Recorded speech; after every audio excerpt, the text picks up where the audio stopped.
So we will start sadly, the last parallel session of the day. The session is entitled Agent-Based and Social Complexity. And we will start with our first presentation by Gerardus Bukkems. It's a paper entitled Mapping Regeneration Through Viability Geometrics, Configurational Diagnosis Beyond the Anthropocene. So I ask Gerard Bukkems to join us. I hope I didn't get the name wrong. Well, hello everyone. Thank you for having me here in Morocco. I'm really honored to be here. I'm also really grateful to Mr. Nemish. I haven't seen him yet here, but I'm really grateful for his support in creating this as well. My name is Geert Bukkems, and in the next 15 minutes, I'm going to try to do something which is not really easy. It might look easy when standing on this stage, but what I want to try to do is to make a question askable. So it's a question that maybe is not visible yet, but I want to make it askable. And the question that I want to make askable is, who do we lose in the complexity that we have built right now? And more important, what kind of world could we build when we start seeing these people? So what kind of beautiful world can we build when we start seeing the people that are currently lost in complexity? I want to do that by introducing a diagnostic framework that I called Viability Geometrics. And it's a way of making structural fragility visible in systems that current metrics cannot see. But I don't want to start with the framework. I want to start where it came from first.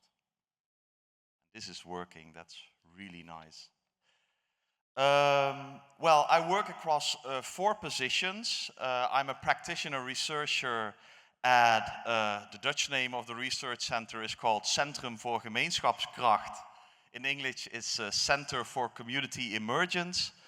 And this is the empirical ground of my work. I'm a fellow at the Center for Childhood and Youth Studies at the Salem State University in the USA, and it's focusing on children's rights and youth leadership. I'm a YouthNet mediator at the university's network for children in armed conflict, where I focus on youth participation in peace building. And I'm also connected to the Initiative for Civility in Everyday Life, which is mostly about human rights and the right to belong.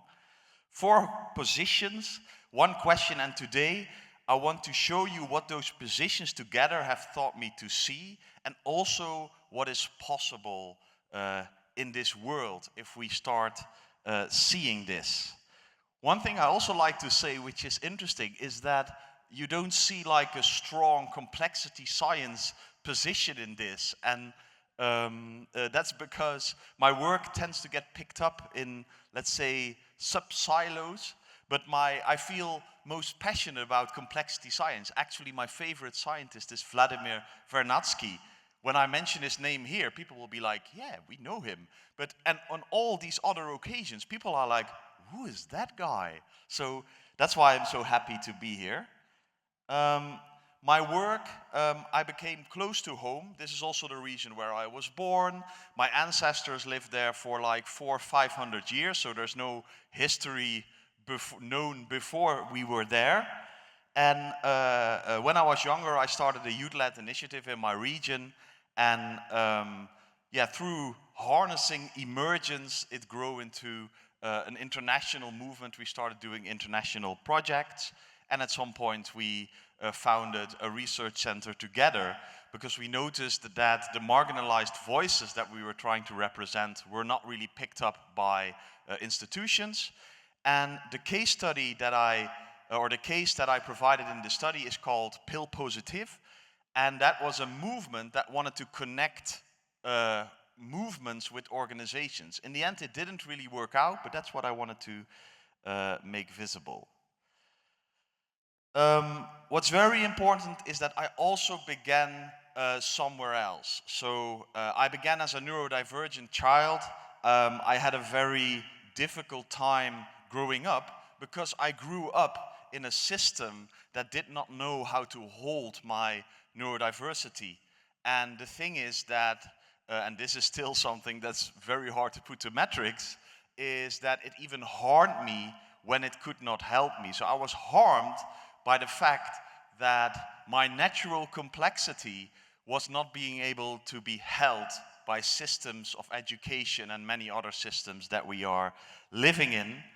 And what I want to do today, because it's not an autobiography, I want to show you how I turned that into work after I start seeing my own, maybe even value.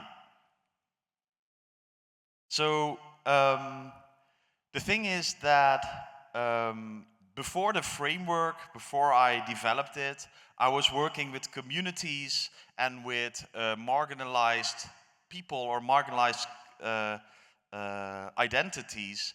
And the thing is, what I saw is some of them were children from war zones, some of them were parents whose child had died by suicide. And the thing is that what I learned from that is that they taught me what institutions could not hold. And they taught me that recognition without structure is not the same thing as being held. And even that enthusiasm and funding can arrive, because it did, and still nothing moved. So still at some point people would get, with let's say very intense life stories, would get disappointed. And I think that's a very harmful thing on its own. And in the end, what I saw in them is also what I recognized in myself when I was younger. And what happened is that the same pattern happened in all these projects. So I saw it in youth leadership, when young people would finally rise, young people from all over the world, they would finally rise to a stage. And then their work became invisible, and their energy could not become action. And it even happened when we started in the Netherlands, in the Pale region, where I was working, and we were able to build like an emergent international movement, bringing together marginalized communities. And the thing is that nobody was able to hold that work. And even worse, when I tried to raise the voices of these people, I was excluded myself. So I became a risk for the project. And yeah, through all these experiences, I started to see something, I think, very important. So the question underneath my work is like, so we've seen that human-made complexity has grown, and it has grown in ways that it rejects other kinds of complexity. So neurodivergent children, abused children, communities carrying other ways of knowing. And the thing is, what kept on happening was that the complexity that they carry just does not fit the complexity we have built. And the interesting thing is that I'm one of those children, you know. My complexity was not to be held in school. And this framework is what I could see once I really stopped trying to fit in. First, the representational gap that I'm talking about is that so our, let's say, dominant monetary infrastructures, they are built on indicators. So you have like GDP, SDG targets, ESG composites, planetary boundaries. And these indicators, they do important work, but they mostly detect one kind of thing. So they detect deviations along predefined dimensions. What they do not detect is configurational drift. So they do not see when the relational structure of a system is like on the background quietly hollowing out, even as the numbers look stable. So early signals of fragility remain invisible until critical boundaries have already been crossed. To close this representational gap, after a long journey, I turned to viability theory.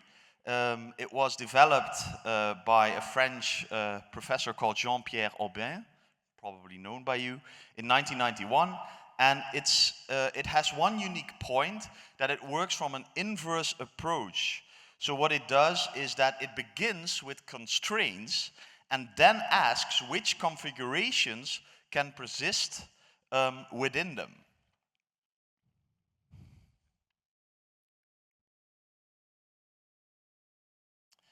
And what's very important is that its central object, you see it on the right, is the viability kernel, the viab-k, and it's the largest set of states from which a system can evolve indefinitely without violating the constraints necessary for its continued functioning. This is the mathematical foundation, and now let me show you the working concepts.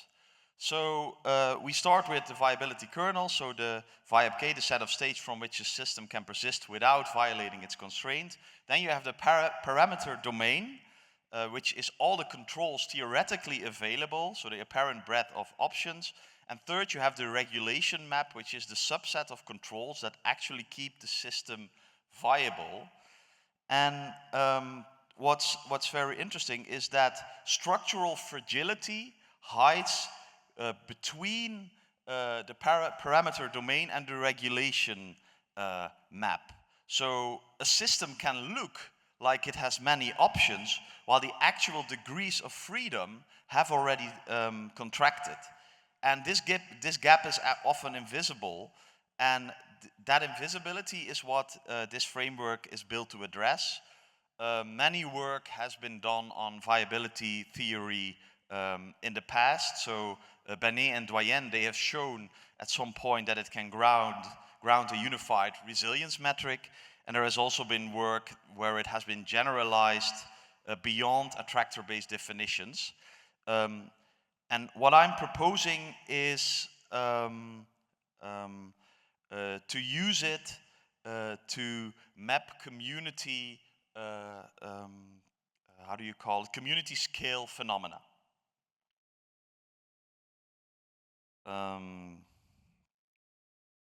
So this is what I've just been explaining. So you see the parameter domain and the regulation map. And what you see is that structural fragility hides between the two of them. And what I've been doing is that I did a heuristic transposition, which means that I let go of the computation. So I'm not going to compute kernels. Sorry, mathematicians in the room. But what I'm going to do is that what I retained is the structural logic. So I retain the bounded viability, the regulation maps, the constraint interaction, and the directional drift. I came up with 3 diagnostic principles: boundedness, which is about the limits that emerge from the interaction of constraints. So not from the crossing of any single threshold, and a system can still respect every individual boundary and still lose viability in the way that the boundaries combine. I think that's a very important point. The other one is orientation.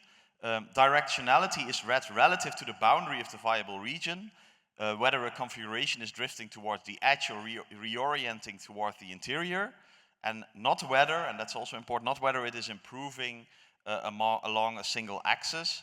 And finally, internal consistency. The configuration space excludes structurally incompatible states. You cannot have full centralization and distributed agency at the same time. So in this case, you cannot have sustained ecological overshoot and long-term viability. So these principles together, they form a diagnostic lens. And here you can see what get lost. You can clearly see what gets lost in a project logic. So you see that in the case of the case study that I was doing about a youth movement, is that you see that in this case, the self-organization of the youth became invisible within the metrics. And also there was a lot of epistemic translation done by young people and by citizens, and it was just, it became invisible in the metrics because they were unable to capture it. So in the end, the movement of young people became structurally orphaned because there was nobody who was able to see the results that they did. I described 3 patterns that happened in the project. Reorientation, compression, elongation, and drift. Because of time limitations, I will only focus on reorientation, because this is the most important one when it comes to regeneration. Yeah, this is what it showed that, and this is what it showed, and what it made visible is that, so the project on the metrics and the banks and the funders, they were really happy, so there will be follow-up funding, but the follow-up funding does not go to the communities or to the people doing the actual work. That's important to say. And it's because of this. It's because there was asymmetric configuration, so there was too much relational load on a few actors, in this case on 2 persons. What happened is that there was a lot of symbolic recognition. The only problem is that it wasn't carried. And the epistemic labor done, in this case by young people, it created, it was successful, but nobody was able to carry it. And this is something that is not new, is that relational systems cannot be steered as projects without altering the shape of their viability kernel and thereby their conditions of persistence. And now I come to the most important point. So when we talk about regeneration, it is important that it's not about restoration, so not about returning to a previous state. It's also not about the optimization of a single outcome, but the talk should be about relational renewal, so the expansion of the space in which natural complexity can be held. And this is not a destination to reach, but it's a direction to read. So this does not help you in predicting it. It's about diagnostics. And I feel that, yeah, I already told this, what it does not do. So what it does not answer the question, it makes it askable. And this is key in many domains right now where we are losing people inside the complexity we have built ourselves. So to conclude, this work needs many eyes. I'm inviting you, and I'm inviting you to ask these questions together. Thank you. We'll move on to the next presentation by Meriem Timouyas. On behalf of her team, she'll be presenting activity-driven spatial agent-based modeling of interaction networks in urban systems, application to epidemic dynamics in Agadir, Morocco. Good morning, everyone. Today I'd like to talk to you about activity-driven spatial agent-based modeling of interaction network in urban systems. The application is on epidemic dynamics in Agadir, Morocco. As we know, the pandemic has heavily affected every aspect of public health, economy, and social life. But this work is not primarily about COVID. It's about understanding how interaction network emerge in our spatially embedded systems.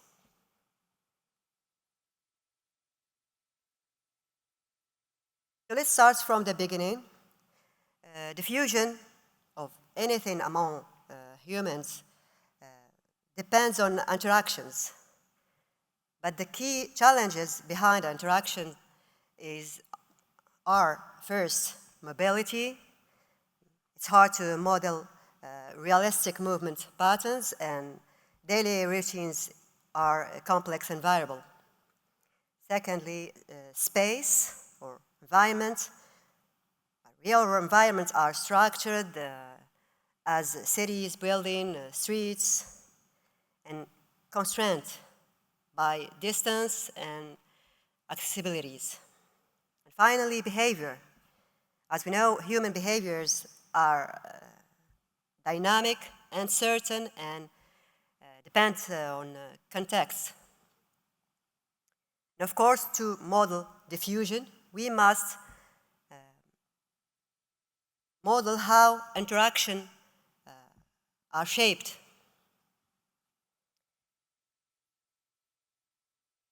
Classical model approaches as ODE, or ordinary differential equations, use homogeneous population because of fixed transition rates, and it doesn't take into account any behavioral, individual behavioral or interaction details. About agent-based modeling, or models, most of them use static networks and abstract spaces, and that's reduce realism. Of course, it reduces the quality of results. So the situation is most models simulate diffusion on networks rather than the emergence of networks themselves. To overcome these limitations, we built a model based on existing GIS-based and spatial ABM approaches. I will show you the link in the references slide. And extend them with a dynamic, activity-driven interaction mechanism. So our work revolves around three contributions: interaction networks generated from daily activities, contacts driven by mobility and location, coupling between space, behavior, and diffusion. The proposal model is a version of the SEER model that have developed for COVID-19. It takes into account many health states that a person may experience after being exposed to the disease. Let's go to the details.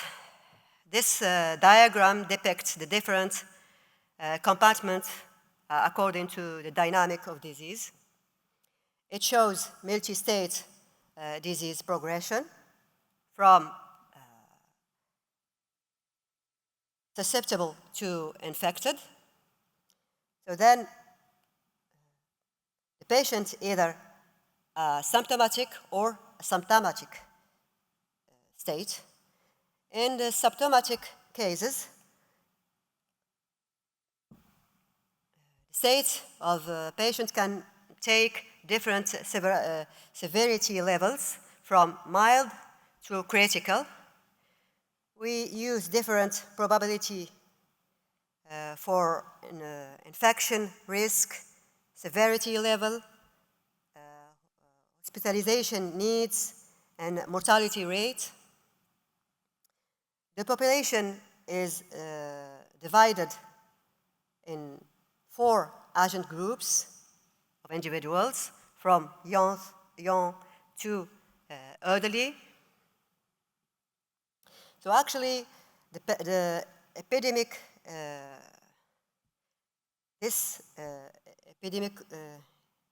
epidemiological, that's why I didn't.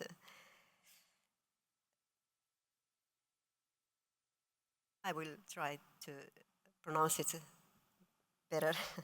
This epidemiological layer is an adaptation to capture heterogeneity, not the core novelty. We adopt existing GIS, as I said before, based modeling approach, and adapt them to the spatial environment.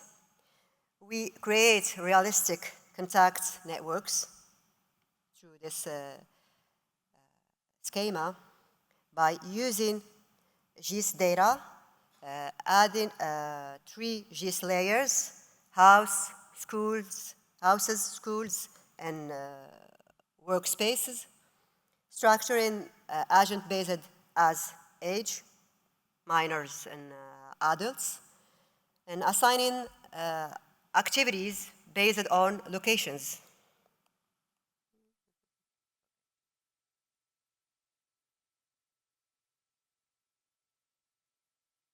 Here again, the model simulates one full day where agents move between fixed locations, school, work, leisure, and home. They create temporary social links during the day with their neighbors in these locations. These links are used to model interactions on and potential infection. At the end of the day, exposure is calculated. That makes mobility the mechanism that generates interactions.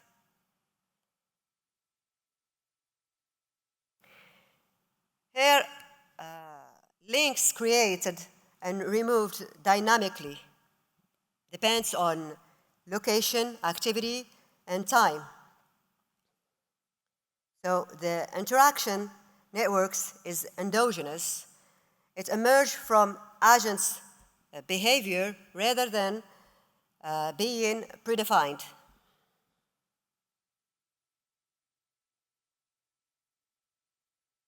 In order to explore the impact of some non-pharmaceutical interventions, we consider 3 strategies in social networks combined with a GIS environment that takes into account the mobility of 9,000 agents, which is a realistic demographics in a real urban infrastructure taken from Agadir city as a real world instantiation.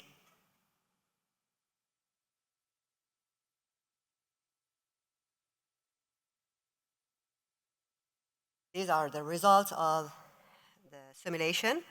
The first two graphs shows the evolution in infection cases, recovered active and death cases with 5% of contact at work, 9% of contact at schools, and 5% of contacts at leisure spaces.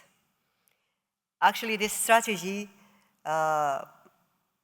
where we use no non-pharmaceutical intervention, so it's the way we live in a normal daily life.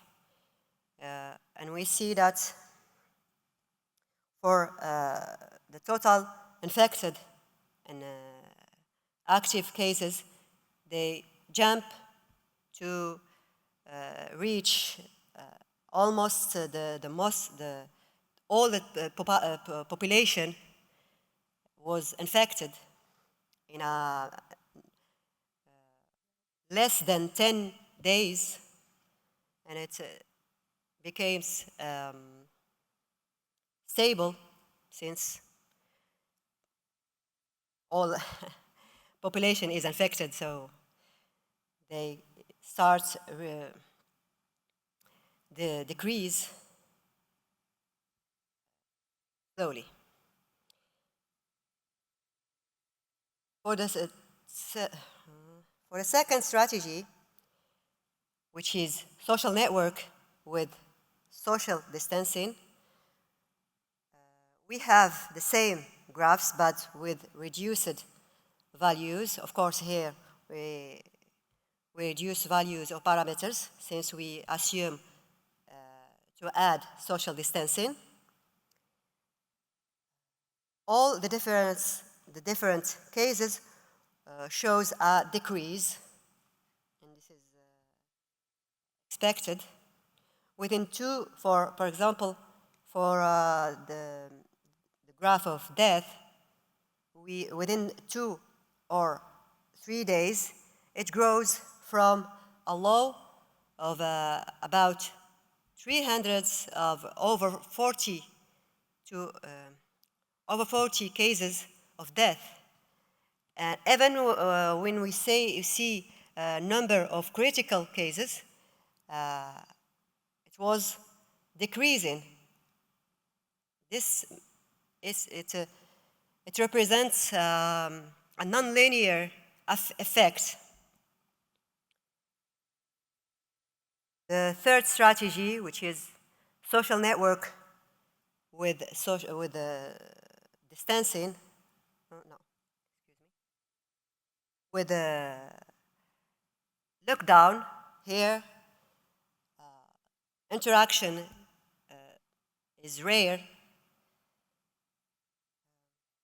We simulate here, of course, a social network in lockdown.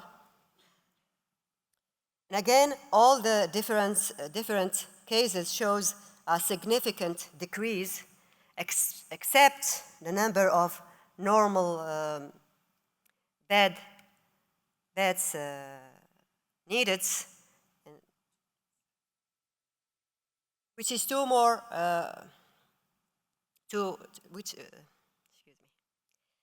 that's a jump to more than 2,500, and it's expected somehow, actually, because most of infected people doesn't reach the high level of severity of disease. That's why normal beds are the most needed.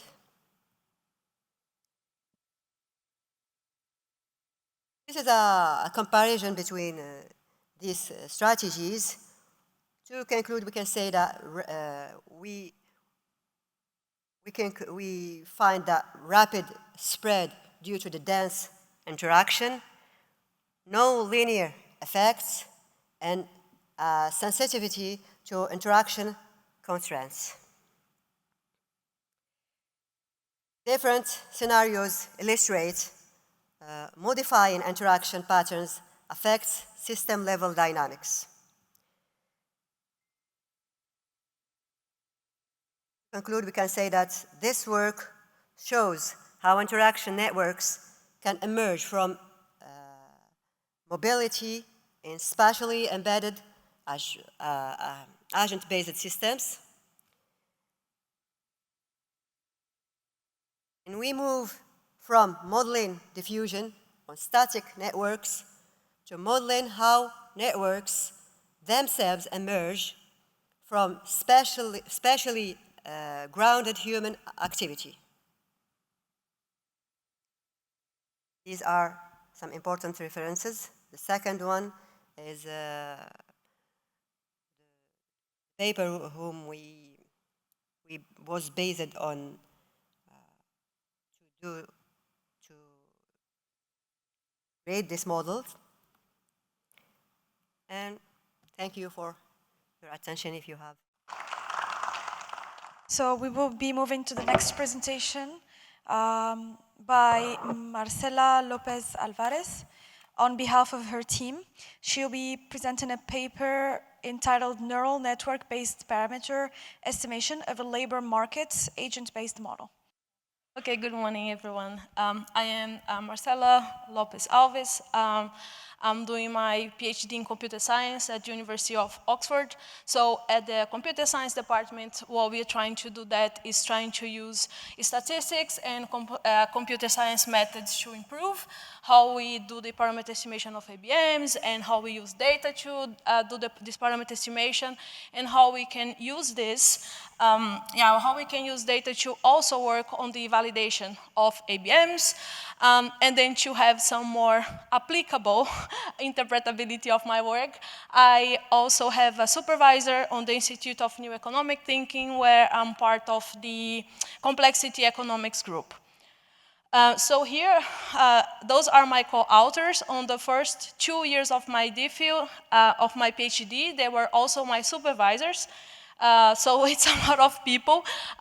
So in Brazil standards, this is already enough to do a samba group, but they are trying to really put me to work and forget about a career playing samba and actually do some thesis work here. So can I go back to the title here? I cannot. Okay, right. So just here in the title, I would like to go on the main points of this paper, which is we have here the agent-based model, which was application we just saw here. Thank you very much for doing this explanation. So I will save some time as well. So we have an agent-based model of a labor market, which is also based on a network, like network on the sense of a graph, which our previous speaker just talked about it. So thank you very much for doing that. Saves me a lot of time, which means that I can also focus on how we use neural networks to do the parameter estimation of ABMs. So yesterday we had a presentation about why would we use ABMs to do something that other systems or other models already do so well? Well, the idea here is that there is a whole philosophical thing that we start to think about economy not as as a system of equations or equations that are managed by this invisible hand, but in our philosophy of economy, we actually think on measurements like inequality, unemployment, GDP, as a result of interactions of agents.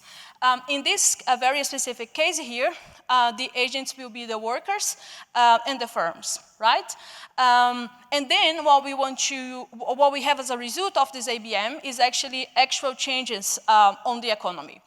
Our approach to parameter estimation of ABMs is that the ABM, as a stochastic model, the characteristics that we get from this ABM is actually a sampling from a statistic model. So here, what we actually have the ABM is something that, give me a vector that describes all the agents, the X, give me a vector or a matrix that describes the whole system, Y, and this is actually a sample from a stochastic model that depends on all previous steps of all agents, the configuration of the system Y there, the characteristics of the agents in R there, A, and the most important one, which is theta, which is the vector of constant parameters that govern the behavior of the entire system.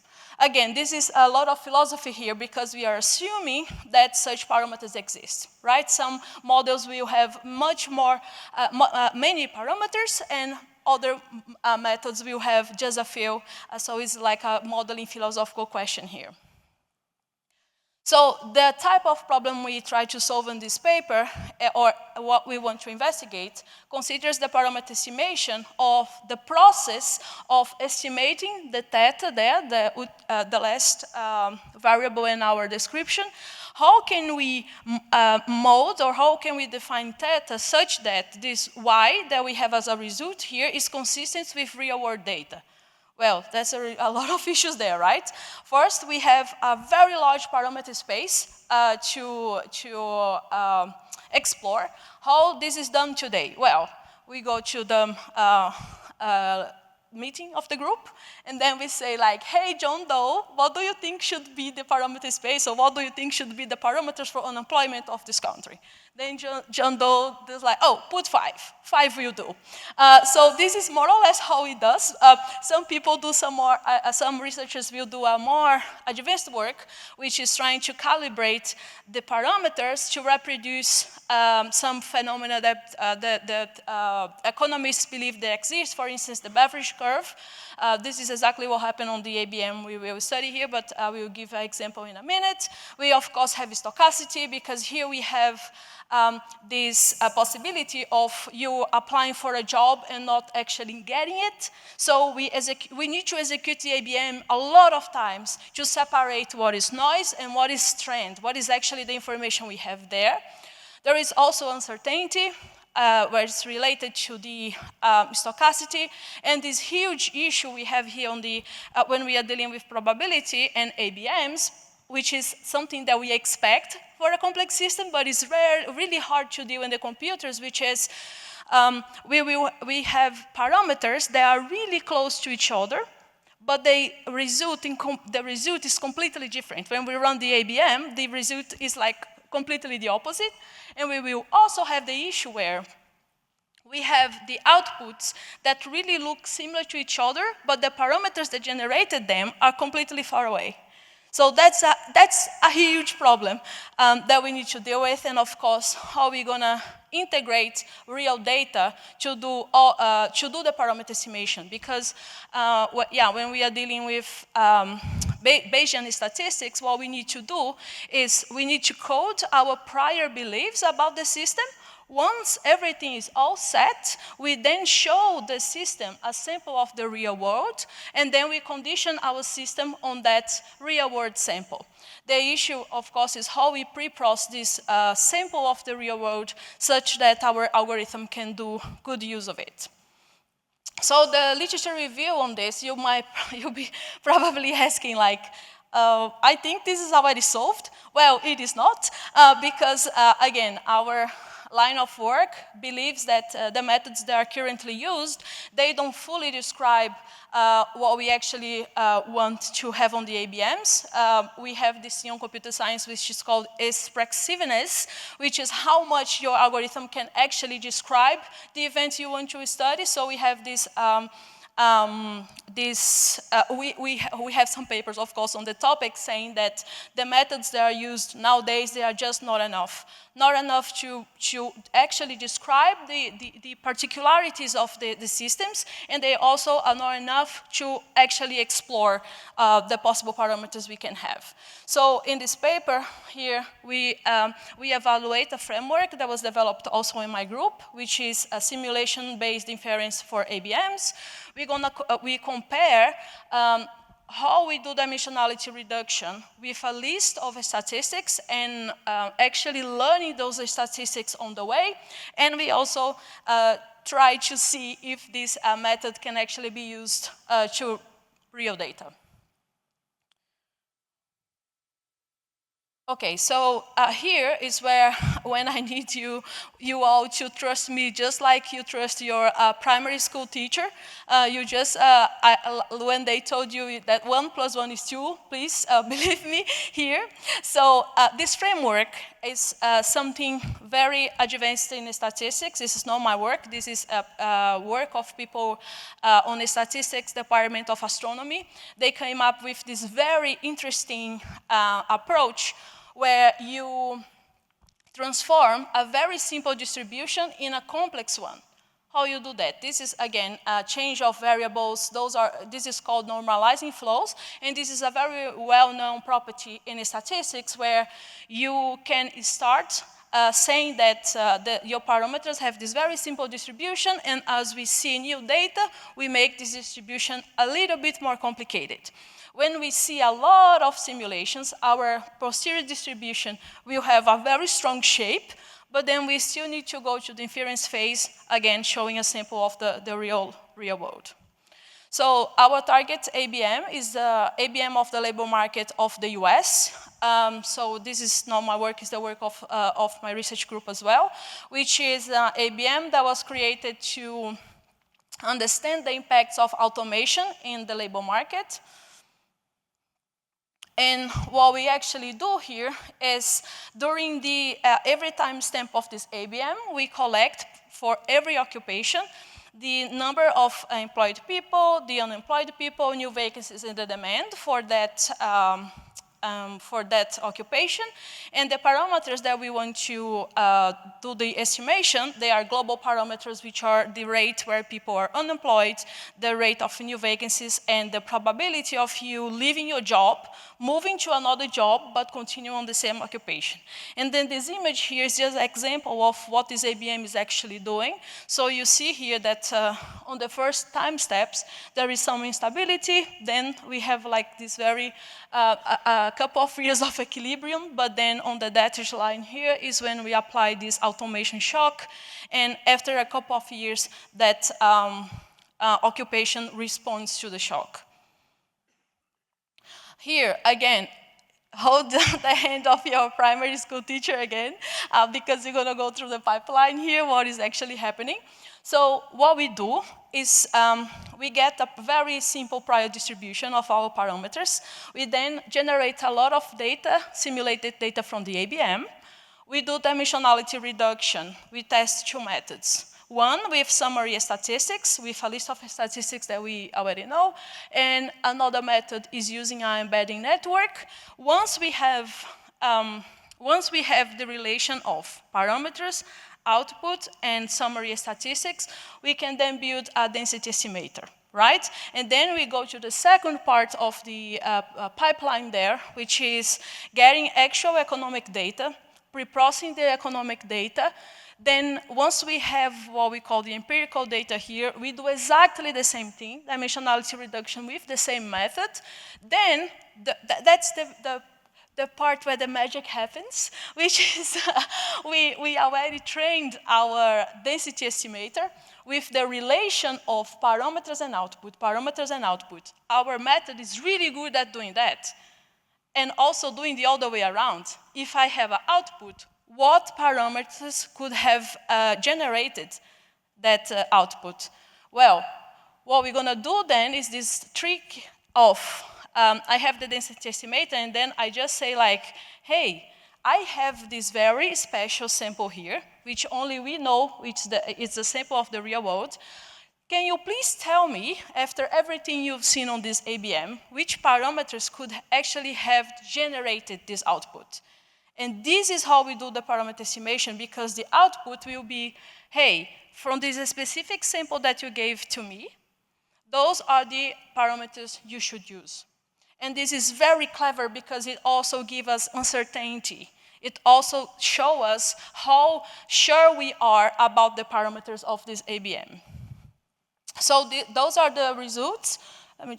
So those are the results we have. Here we have dimensionality reduction by a list of statistics, and here we have dimensionality reduction by a secondary network. Here you might be thinking like, okay, if the network does work better, why do you still need to show this thing? Well, when I first presented this, when I first presented this work, the statistician said, okay, your network here is doing really well, but as an economist, I prefer to have a list of statistics that I know really well how they work than use your black box network. So it's a very interesting point about interpretability. But what we do then is once I know, so here I use like a synthetic labor market where we only have like 10 occupations. What we did then is try to use the same methodology but to the whole US labor market, and that's the results we have. Well, that looks pretty nice because we see here that the orange line is the true parameters we use. That's what we wanted to know. And the posterior distribution here in blue really points out to the parameters we want. However, we all know that life is not a Taylor Swift concert. What is the reality behind this? Well, when we use the known statistics, we have a much better distribution of posterior than when we use the embedding network. And that is exactly what gives the direction of the research I'm doing right now on my PhD, which is like, okay, we know that when we use neural networks, we can understand better this time dependence of ABMs. However, we are still missing some very important information or in the data or in the network. So there is a lot of work to do there. So in conclusion is that what we wanted to do here was not to have application of neural networks as a surrogate model for ABMs, or let's use machine learning instead of using the ABM. No, it's using what we know that the machine learning is really good at to help us to define better parameters. And we also wanted to understand this role of the summary statistics. So what I'm working right now is trying to actually get real data, like real data of a couple of years, so we can actually do this proper, and I'm investigating better architectures of the networks that we can actually get a better description of the ABMs. Yeah, this is it for me. Thank you. We'll be moving to the next presentation with Smahane Jebraoui on behalf of her team.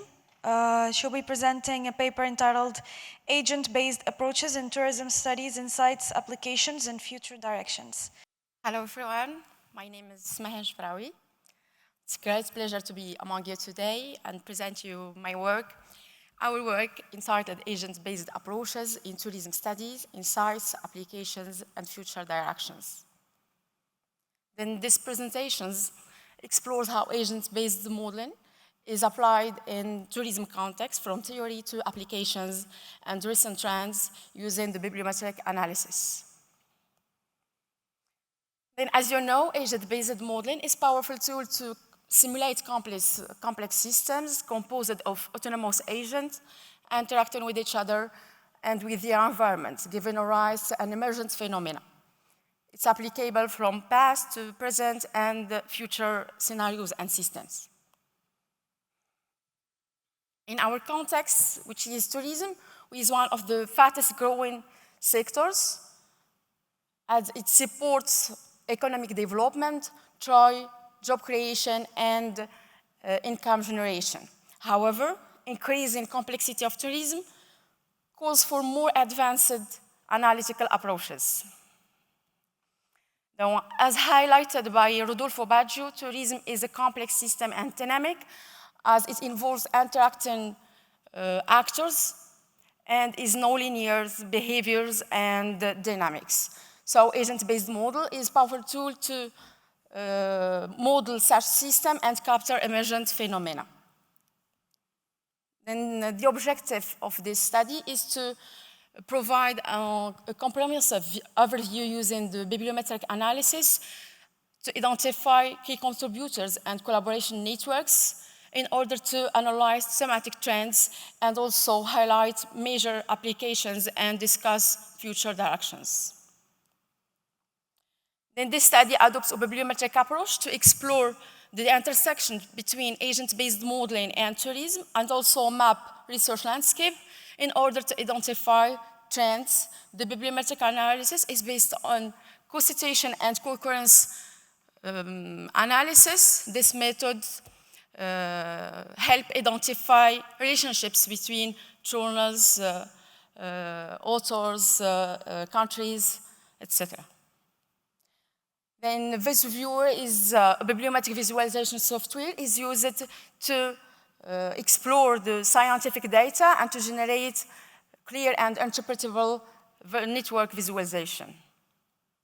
Then we use the Web of Science database because it provides broad and highly quality scientific coverage and is used in bibliometric studies and is also considered as a reliable source for citation and references. Then the search strategy is used including relevant keywords related to agent-based modeling and tourism, such as travel, behavior, destination source, etc. And some inclusion criteria was selected to ensure the quality of for the analysis, such as we selected articles and conference papers published between 24 and 2025, written in English and focusing on ABM and tourism. The data filtering process involved searching in title, abstracts, and keywords, followed by screening phase to exclude irrelevant studies to obtain a clean data set. The first visualization is the country's collaboration network, which each node represents a country, and each node size indicates the publication volumes, links, collaboration, and the thickness, the strength of collaboration between countries. Then this visualization shows that China, USA, Canada are leading countries in the field with the strong and well-established collaboration network. However, some regions remains underrepresented and underexplored, such as Morocco. The second visualization is the density visualization clusters of auto cooperation, which each node represents an author. The color contribution density, it goes from yellow high activity to green blue lower activity. This visualization reveals 5 distinct author clusters, highlighting different groups of collaborating research. The key computer students and Johnson Amelang play a central role in the development of the field. This visualization is the visualization of keywords overlay visualization, which each nodes represent keywords and node size the frequency of occurrence. It goes from blue, earlier topics, to yellow, recent and emergent topics. As we can see, the emergent themes, they are climate change, sustainable tourism, tourist flows, and social network and social media. We selected some papers from the well-known authors to examine their methodologies, findings, and contributions.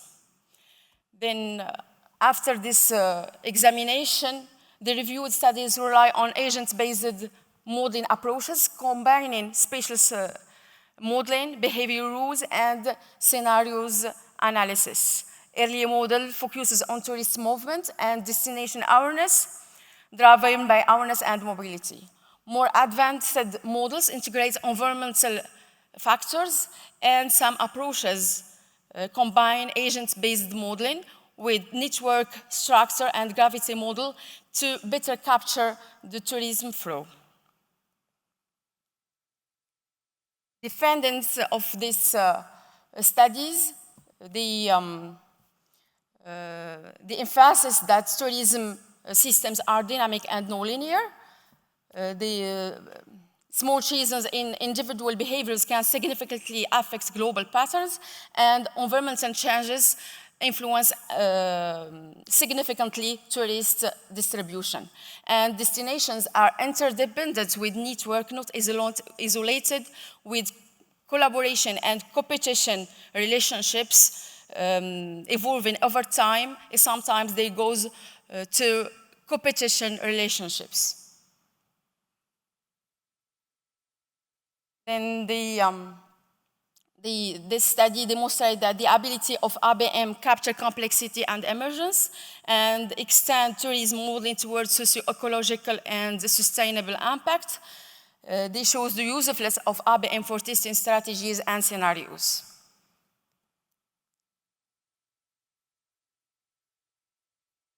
In some future directions, we need to develop more realistic and adaptive agent behaviors, integrating learning and social influence.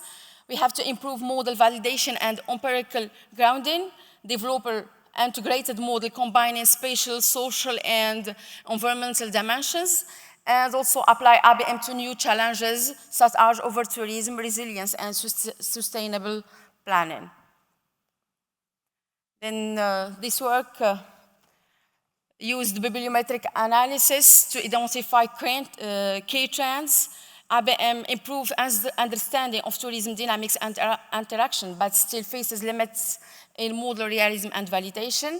And future research should focus on better data integration, behavioral realism, and policy applications.